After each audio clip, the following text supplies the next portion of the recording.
Pagbati po sa pangalan ng ating Panginoon Kristo sa inyo mga kapatid dyan sa Majuro Christian Church. At sa ating araw ng pagsamba sa ating Panginoon Kristo ay ipagpapatuloy po natin yung ating pinag-aaralan tungkol sa paksa po natin sa pagtatagumpay laban sa tukso.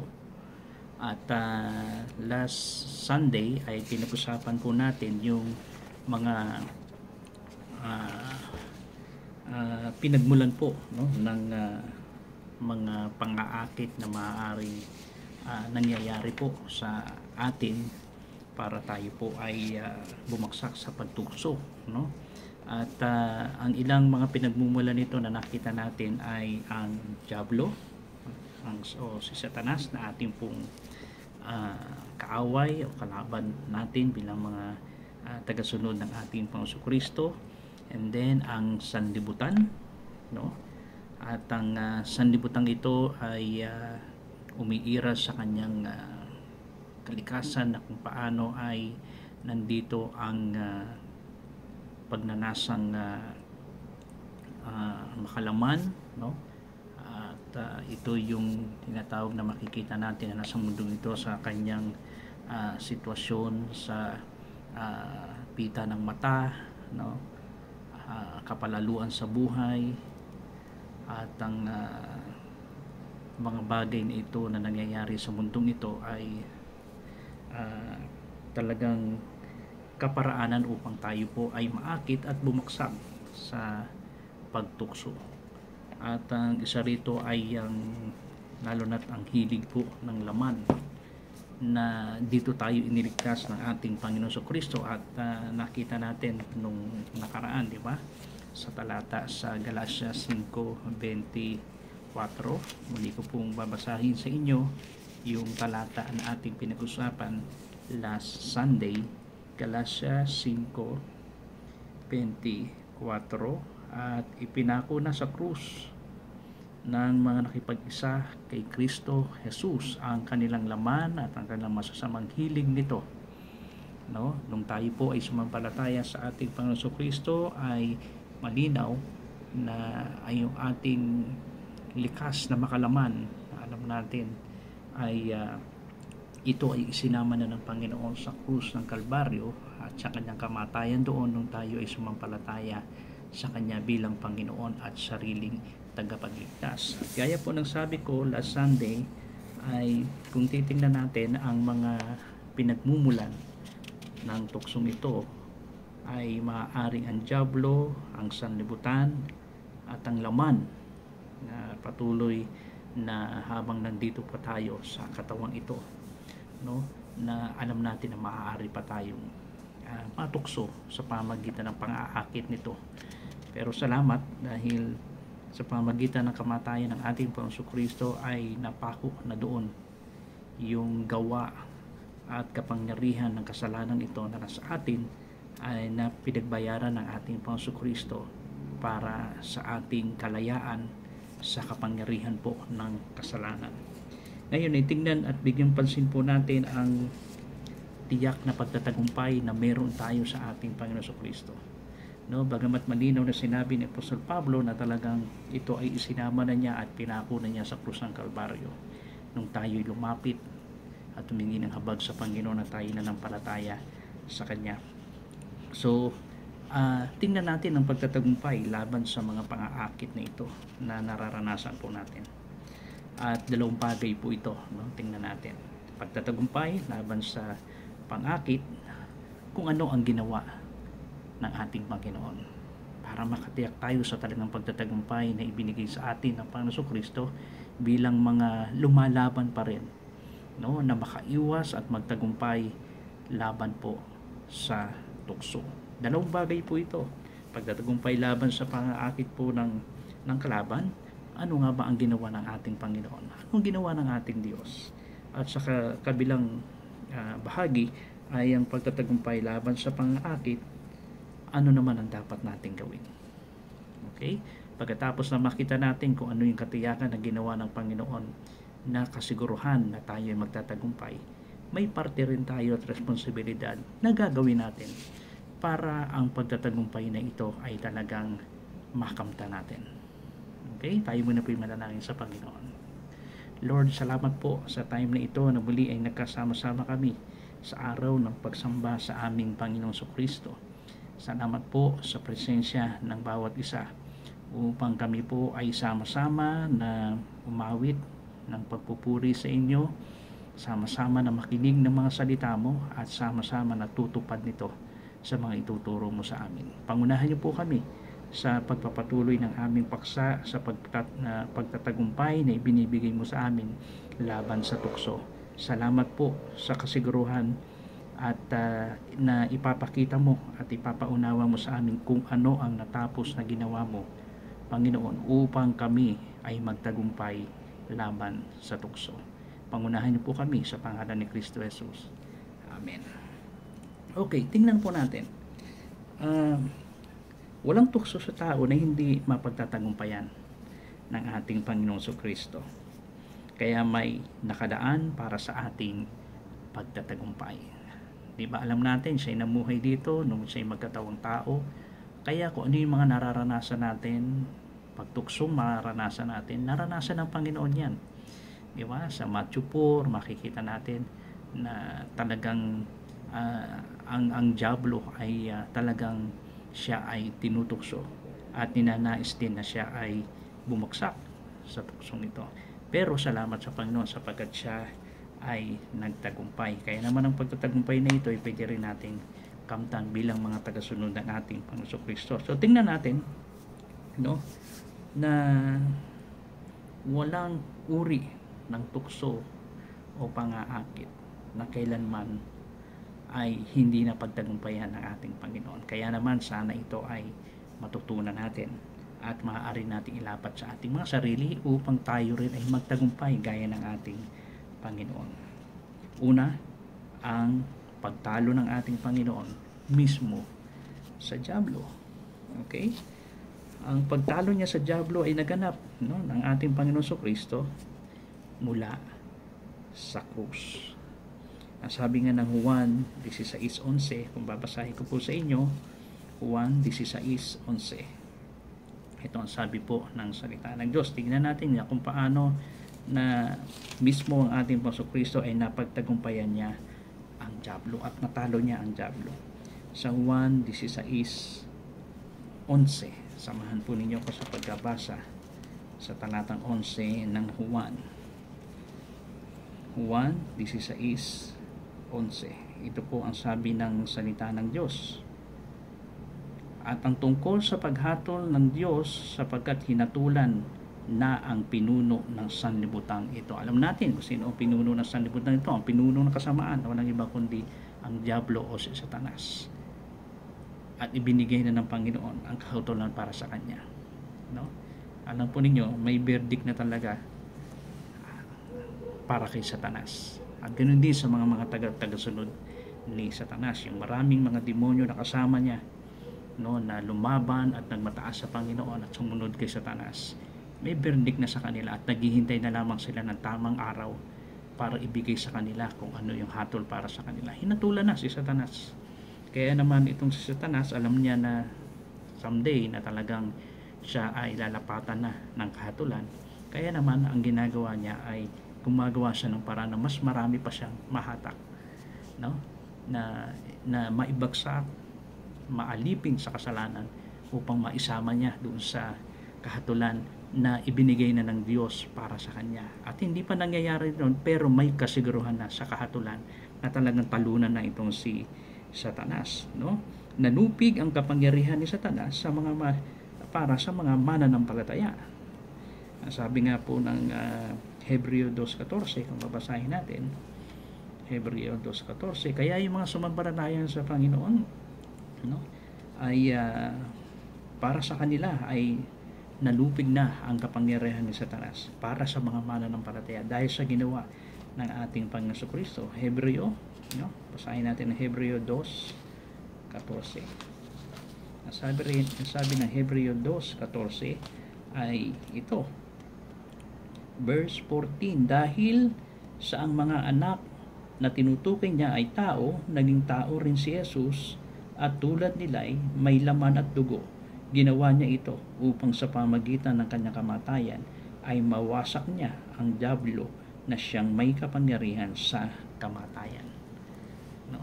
Kaya pala nagkatawang tao ang ating Panginoong Kristo upang kagaya din natin, no? Na isang tao na siya nagkatawang tao, isang Diyos na nagkatawang tao upang maranasan niya ang mga bagay na maaari nating maranasan, lalo na sa pang-aakit at pagtukso ni Satanas. Pero ang maganda rito, no, sa talatang ito ay sa pamagitan ng ating Panginoong Kristo, sa pamagitan, no, ng kanyang dugo, ay ginawa niya ito upang sa pamagitan ng kanyang kamatayan ay mawasak niya ang dyablo, no, na siyang may kapangyarihan sa kamatayan. Nagtagumpay ang ating Panginoon Kristo. Kaya naman winasak niya si Satanas. Siya'y wasak para sa ating Panginoon. At kaya tayong mga sumampalataya sa Panginoon Kristo ay nagtataglig din ng kapangakuan ng pagtatagumpay laban kay Satanas, no? Na napakasarap na naalalahanin na ang kaaway natin na ito ay talunan na.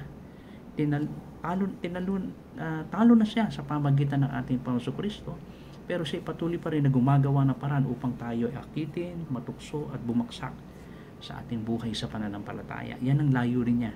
Yan ang layunin ng tukso, no? Mapalayo tayo sa Diyos, no? At tayo ay magkasala, tayo ay panghinaan ng loob. Yan ang layunin ng tukso, no? Sa pananampalataya, manghina tayo, ma-discourage tayo. Yan ang layunin ng tukso. Ang tayo ay lumayo sa Panginoon. Pero alam natin, nung tayo sumampalataya sa Panginoon, tayo ay sa Panginoon, ha? Kaya naman ang magagawa lamang ni Satanas na ito ay akitin tayo, siraan tayo, upang tayo ay mapalayo sa Panginoon. At ang ating pananampalataya ay manghina. Pero salamat sa Panginoon sapagkat nung nagtagumpay siya, tayo ay nagtagumpay din. Hindi sinasabi sa atin na dapat na katakutan natin ng dyablo, no? Sa halip na sinasabihan tayo na salansangin natin at labanan siya at siya ay tatakas sa atin. Hindi tayo dapat matakot sa kanya, no? Kaya pinapayuhan tayo ng ating Panginoon sa Santiago 4:7. Kung babasahin po ninyo, Santiago o James 4:7. Ito ang sabi ni Apostol Santiago, kabanatang 4 sa talatang 7. Ang sabi dito ng salita ng Diyos. Kaya nga, pasakop kayo sa Diyos, labanan ninyo ang dyablo, lalayuan niya kayo. Okay? Labanan natin siya. Habang tayo ay nagpapasakop sa ating Diyos, sa kanyang kapangyarihan, at ang dyablo ay lalayo sa atin. Huwag natin siyang gawing kaibigan, huwag tayong maging close sa kanya. Lumayo tayo sa kanya, no? At salansangin natin siya, labanan natin siya. Yan ang dapat nating gawin. At ito ang ninanais ng Panginoon. Huwag natin siyang katakutan, sapagkat siya natalo na siya ng ating Panginoon Kristo sa pamamagitan ng kamatayan ng ating Panginoon Kristo sa krus, na pagtagumpayan niya ang kamatayan. Kaya naman ang prinsipe ng kamatayan na ito ay talunan na para sa kanya. At sa lahat ng mga sumusunod at sumasampalataya sa Panginoon, siya ay talo na. Kaya dapat, kung may time na siya ay lumalapit sa atin, inaakit niya tayo at tinutokso niya tayo, sawatain natin siya, no? Sawatain natin siya, pasakop tayo sa Diyos, at lalayo siya sa atin. Kaya napakaganda ng magandang pangako rito ng ating Panginoon na talagang ang pagkatalo ng dyablo sa pamamagitan ng ating Panginoon Kristo, hindi niya gagawin iyon kung may kapangyarihan pa siya sa mananampalataya. Okay? Tandaan natin. Wala siyang kapangyarihan sa atin. Wala na tayong tali sa kasalanan. O tayo napapaalipin pa. Malaya na tayo sa ating Panginoon. Ngunit ang babala sa atin ay hindi dapat bigyan ng pagkakataon ng dyablo, sapagkat alam nating tuso, no? Siya ay mapagsamantala. Yan ang sabi ng Efeso 4:27. Tingnan natin Ephesians 4:27. Kung meron talagang madaya at tuso, walang iba kundi si Satanas. Kaya huwag tayong magpadaya. Ephesians 4:27. Ito ang sabi ng Efeso 4:27. Huwag ninyong bigyan ng pagkakataon ang dyablo. sabi niya rito, no? Ang payo sa atin, huwag natin siyang bibigyan ng pagkakataon, no? Na alam natin na talagang kapag nagkaroon siya ng pagkakataon sa atin, talagang sasamantalahin niya tayo. Kaya napakahalaga na huwag nating pagbibigyan ng pagkakataon ang Satanas. Huwag tayong makipaglaro sa kanya, no? Sapagkat napakatuso niya, no? Marami siyang mga bagay na maaaring ipangako sa atin, sa unang tingin natin ay maganda, masarap o ano paman, pero alam natin sa dulo nito ay kamatayan. Tuso si Satanas. Huwag natin siyang pakinggan, no? Nang gaya ng ginawa niya kay sa ating mga unang magulang, di ba? Na talagang lust of the eye, lust of the flesh, and pride of life na mangyayari sa atin nung makita yung bunga ng pagkakilala ng buting masama na talagang parang masarap, no? At hindi ka mamamatay, no? Magiging Diyos ka tulad niya. Pagkatapos suddenly nung siya ay maakit at magkasala sa Diyos, siya ay bumagsak. So ganun sa huwag nating bibigyan ng pagkakataon si Satanas.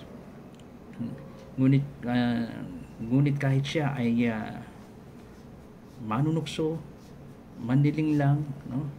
At maaaring sumalakay sa ating mga mananampalataya, siya ay malalabanan sa kapangyarihan ng ating Diyos sa pamamagitan ng dugo ng ating Panginoong Jesus, no?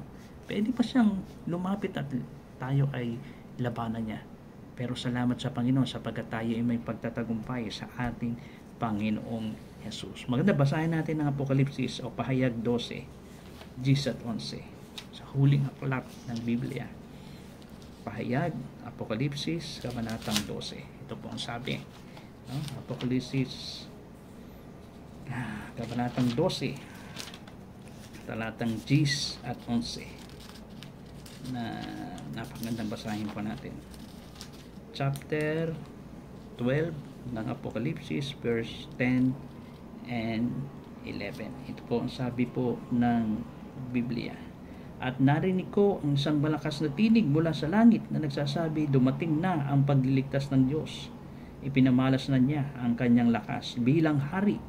Ipinamalas din ni Kristo ang kanyang kapangyarihan sapagkat itinapon na mula sa langit ang nagpaparatang sa mga kapatid natin araw at gabi sa harapan ng Diyos. Nagtagumpay ang mga ito laban sa dyablo sa pamagitan ng dugo ng kordero at sa pamagitan ng kanilang pagpapatotoo sa salita ng Diyos. At buong puso nilang iniaalay ang kanilang buhay hanggang sa kamatayan. No? Kita natin na talagang tayo ay may pagtatagumpay sa pamagitan ng dugo at kamatayan ng ating Panginoong Kristo. Until death, pwede natin gawin yan sapagkat ang pagtatagumpay laban sa diablong ito ay nasa atin na sa pamagitan ng ating Panginoong Kristo. Kaya huwag tayong matakot sa Kanya, huwag tayong panghinaan ng loob. Lagi natin tandaan, talunan na siya, natalo na siya ng ating Panginoong Kristo sapagkat talo na siya, nagwagi ng ating Panginoong Kristo at tayong mga tagasunod at sumampalataya sa Kanya ay magwawagi rin, no, sa diablong ito. Kaya sigurado ang ating pagtatagumpay. Ikalawa, kahit ang sanlibutan, no, ang pagtalo sa sanlibutan ay ginanap din ng ating Panginoon, no? Kaya nga ang sabi niya sa John 16:33, di ba? 1:16-33, na sabi ng Panginoon, lakasan ninyo ang inyong loob, dinaig ko ang sanlibutan. Yan ang payo niya sa kanyang mga alagad. Ito ang payo niya sa atin. Ano? Lakasan natin ang ating loob dahil ang sabi ng Panginoon, dinaig ko ang sanlibutan. Kaya madadaig din natin siya, no? Kaya nahatulan na niya ang sanlibutan ito. Alam natin, hinatulan at binigyan rin niya ang kahatulan sa sanlibutan ito at hindi pangalan dumarating ang time na yon. Pero darating ang pagkakataon, no? Ang kawakasan ng lahat ng mga bagay na kahatulan ng Diyos ay nakahanda na. Unang Korinto 11:32. Unang Korinto 11, talatang 32. 11 sa talatang 32 sa unang Korinto. Itong sabi, ngunit hinahatulan tayo ng Panginoon dahil itinutuwid niya tayo. upang hindi tayo maparusahang kasama ng sanlibutan. Ang katulan at kaparusahan ay darating sa sanlibutan ito at talagang ibibigay niya sa tamang panahon. Kaya dapat tayong lumayo, humiwalay sa kasamaan ng sanlibutan. Ang ibig sabihin nito, basahin natin ang 2 Corinthians 6. 2 Korinto 6 na payo ni Pablo sa atin, no? 2 Corinthians 6:14 to 17. Basahin ko po. 2 Corinthians 6:14 to 17, huwag kayong makisama sa mga hindi sumasampalataya na para bang kapareho ninyo sila. Maaari bang magsama ang katwiran at ang kalikuan, o kaya ang liwanag at ang kadiliman? Maaari bang magkasundo si Kristo at ang dyablo? At ano ang kaugnayan ng sumasampalataya sa di sumasampalataya? O di kaya ay ng templo ng Diyos sa Diyos-Diyosan? Hindi ba tayo ang templo ng Diyos na buhay, na siya na rin ang may sabi, mananahan ako at mamumuhay sa piling nila. Ako ang magiging Diyos nila at sila ay magiging bayan ko. Kaya't lumayo kayo sa kanila. Humiwalay kayo sa kanila, sabi ng Panginoon. Iwasan ninyo ang anumang marumi at tatanggapin ko kayo. Ito ang payo ng Panginoon para sa mga mananampalataya na sumusunod sa Kanya, na hanggat maaari, no, dapat tayong lumayo at humiwalay sa kasamaan ng sanlibutan ito. Hindi po nangangahulugan na ito ay paghiwalay natin sa mga hindi mananampalataya. Nabawa, alam natin na hindi sa Kristiyano, hindi pa sumasampalataya sa Panginoon, ay ang unang damdamin natin ay layuan sila. No? Hindi po ito ang ibig sabihin noon na para tayong mga Pariseyo at Skriba. Nung makita nila ang Panginoon, ang mga alagad na may kasalong kumakain, at sasabihin nila kaagad, mga matatakaw. Di ba? May kasamang mga tax collector, no, at na kinikilalang makasalanan. Ang iniisip kaagad nila, makasalanan na rin ang Panginoon at ang mga alagad. Hindi po yun ang ibig sabihin ng bagay na ito. Sa halip, ito ay tayo po ay iiwas sa mga bagay na makapagpaparumi sa atin, o mga bagay na mga pakikipagkasundo at pakikipamato na masasabi natin sa sanlibutan ito, no? Dahil kailangan nating umiwas, sapagkat kung alam natin na ito'y magpaparumi sa atin, hindi natin dapat gawin, no? Huwag natin samahan.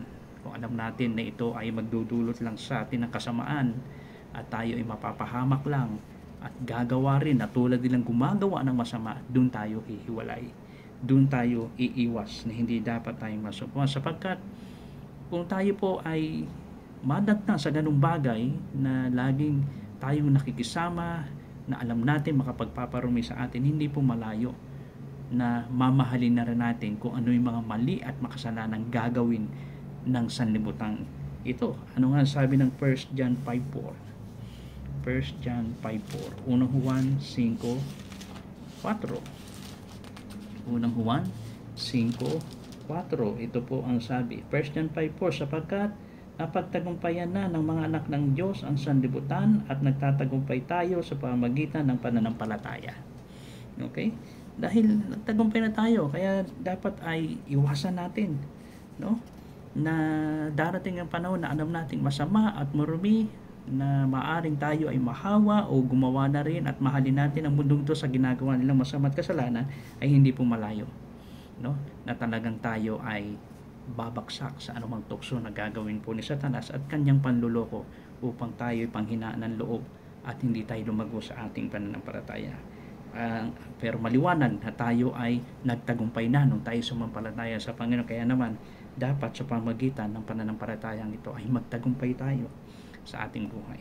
Kaya napakalinaw na talo na ang sanlibutan ito. Kaya huwag tayong panghinaan ng loob, sapagkat dinaig ng ating Panginoon ang sanlibutan ito. Ang kahuli-hulihan ay ang laman. Ito ang madalas nating kinababagsak, at minsan nagiging katwiran na rin ng maraming tao, at minsan ng mga Kristiyano, no? na itong marami mga katwiran. Tingnan natin ang pagtalo sa laman. Okay? Ito ay naging tiyak na ang dating pagkatao natin na napako, nakasama ng Panginoon sa Kristo sa krus. Di ba? Nagaya na sinabi natin, nung namatay siya, pinako sa krus, kasama na doon yung ating lumang pagkatao na ito. Nasabi ng Roma 6:6. Roma 6:6. Ito ang sabi ni Pablo. No, Roma 6:6. Alam natin na ang dati nating pagkatao, ito yung napakasama, no?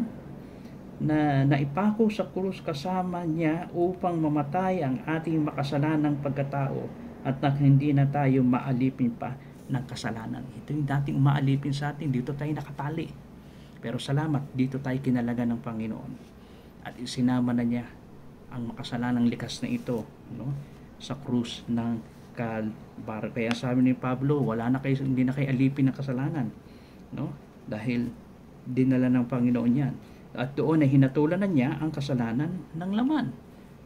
Roma 8:3. Hinatulan na ito. Romans 8:3. Ginawa ng Diyos ang hindi kayang gawin ng kautusan dahil sa kahinaan ng tao.